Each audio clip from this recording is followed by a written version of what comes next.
कसं काय मंडळी, लग्नानंतर होईलच प्रेम ही मालिका दिवसेंदिवस इंटरेस्टिंग होत चालली आहे. मग जाणून घेऊया आजच्या शनिवार 15 मार्चच्या एपिसोडमध्ये काय घडलं. बिचारा पार्थ त्याच्या रूममध्ये ऑफिसचं काम करत बसलेला असतो. तेवढ्यात रम्या तेथे येते. रम्या ही पार्थकडे पाहते आणि विचार करते की ती काव्या तर काहीही करून घटस्फोट घेणार, परंतु काहीही झालं तरी नंदिनी आणि जीवा या दोघांचा घटस्फोट होऊ द्यायचा नाही. नाहीतर हे एकमेकांशी लग्न करतील आणि माझं काहीच होणार नाही, माझा सगळा प्लॅन फिसकटेल. असा विचार करून ती पार्थ जवळ येते आणि विचारते, काम करतोयस का? खूप बरं वाटलं तुला काम करताना पाहून. खूप दिवसांनी तू कामात लक्ष द्यायला लागलायस. पार्थ म्हणतो, हो, खूप कामं बाकी होती. तेवढ्यात रम्याला पार्थच्या बोटात एंगेजमेंट रिंग दिसते आणि ती म्हणते, अरे पार्थ, ही तर 30 एंगेजमेंट रिंग आहे ना, जेव्हा नंदिनी आणि तुझा साखरपुडा झाला होता. नंदिनी तुझ्या बोटात ही रिंग घातली होती. पार्थला ते सगळं आठवतं. रम्या म्हणते, आठवण म्हणून जपून ठेवलीस का?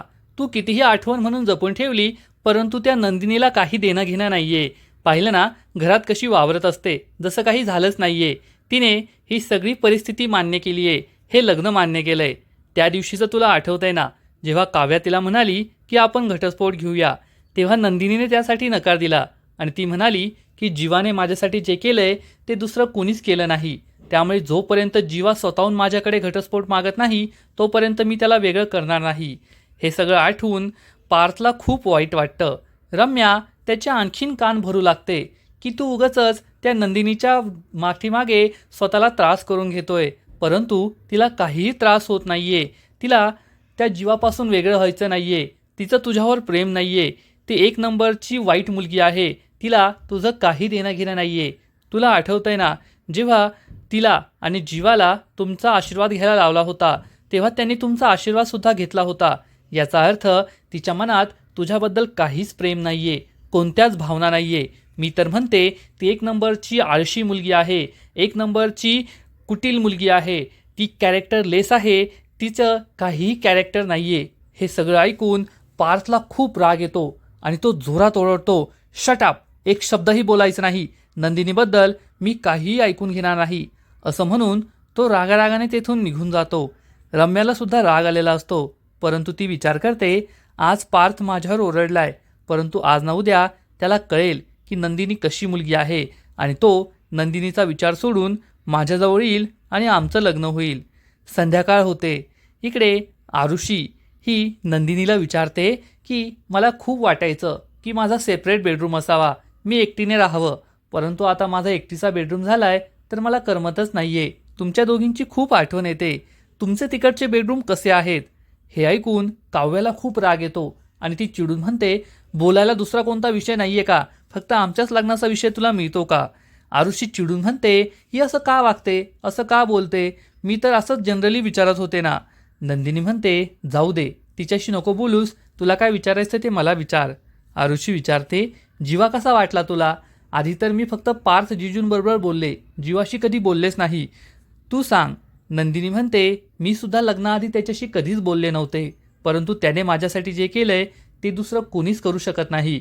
त्यामुळे आता मला त्याच्याबद्दल खूप रिस्पेक्ट वाटतो. हे ऐकून काव्याला खूप राग आलेला असतो, परंतु ती काहीच बोलत नाही. तेव्हा आरुषी विचारते, मला तुझी काहीच काळजी वाटत नाही नंदिनीताई, मला तर फक्त एका दुसऱ्या माणसाची काळजी वाटते. त्यांचं कसं होईल देवास माहीत.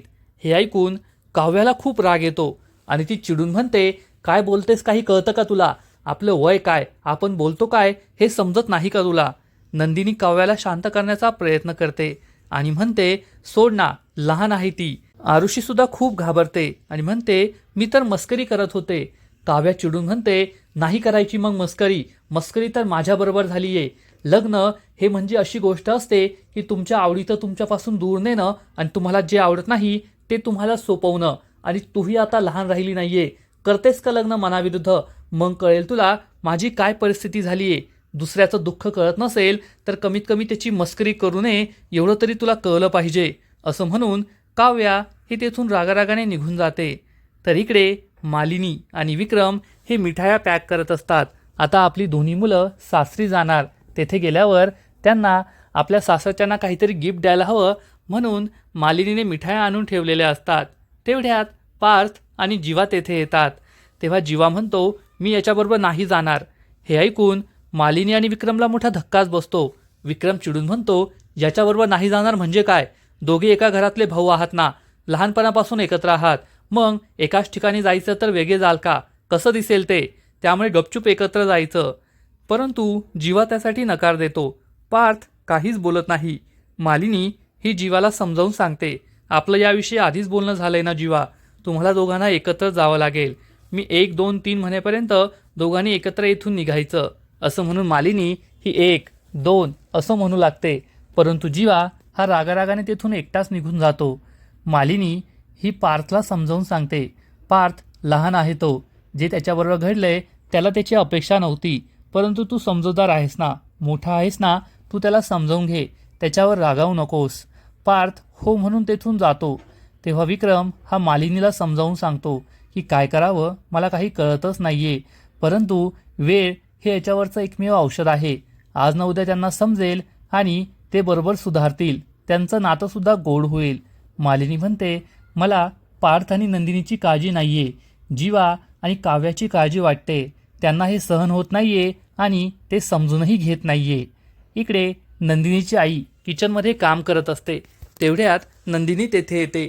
आपल्या आईने खूप पदार्थ बनवलेत हे पाहून ती आईला म्हणते आई उगाचच एवढे पदार्थ बनवलेस, मी तुला मदत करायला आले असते ना. तर नंदिनीची आई म्हणते कशाला उगाचच, लग्नानंतर मुली या माहेरपणाला येत असतात, काम करायला नाही. तेव्हा नंदिनीची आई ही नंदिनीला विचारते की काव्यामध्ये आणि तुझ्यामध्ये काही झालंय का? आता आरुषीला मी रागारागाने इकडे येताना पाहिलं. नंदिनी तिला खोटं सांगते. तुला माहिती आहे ना काव्याचा स्वभाव, थोडीशी मस्करी आरुषीने केली तर लगेचच ती खूप चिडली. पण तू काळजी करू नको, हळूहळू सगळं ठीक होईल, तिचा राग कमी होईल. इकडे काव्या ही तिच्या रूममध्ये असते. तेवढ्यात तिला काहीतरी आठवतं आणि ती कपाटातून एक बॉक्स काढते. या बॉक्समध्ये जीवाने तिला दिलेली सगळी प्रेझेंट असतात, सगळी गिफ्ट असतात. हे दोघे एकमेकांवर प्रेम करायचे ते सगळे क्षण तिला आठवतात की जीवा आपल्यावर किती प्रेम करायचा. लग्नानंतर सगळं काही संपलंय असं तो म्हणाला होता. हे सगळं आठवून तिच्या डोळ्यात पाणी येतं, ती रडू लागते. तर इकडे रम्याची मावशी तेथे येते आणि रम्याला म्हणते आज त्या दोघीही येथे नाही आहेत, ते खूप बरं वाटतंय. नाहीतर ती नंदिनी एकदम थंड बर्फासारखी असते आणि ती काव्या एकदम आगीसारखी नुसती चिडचिड करत असते. आज दोघीही घरात नाहीये तर मला खूप भारी वाटतंय, निवांत वाटतंय.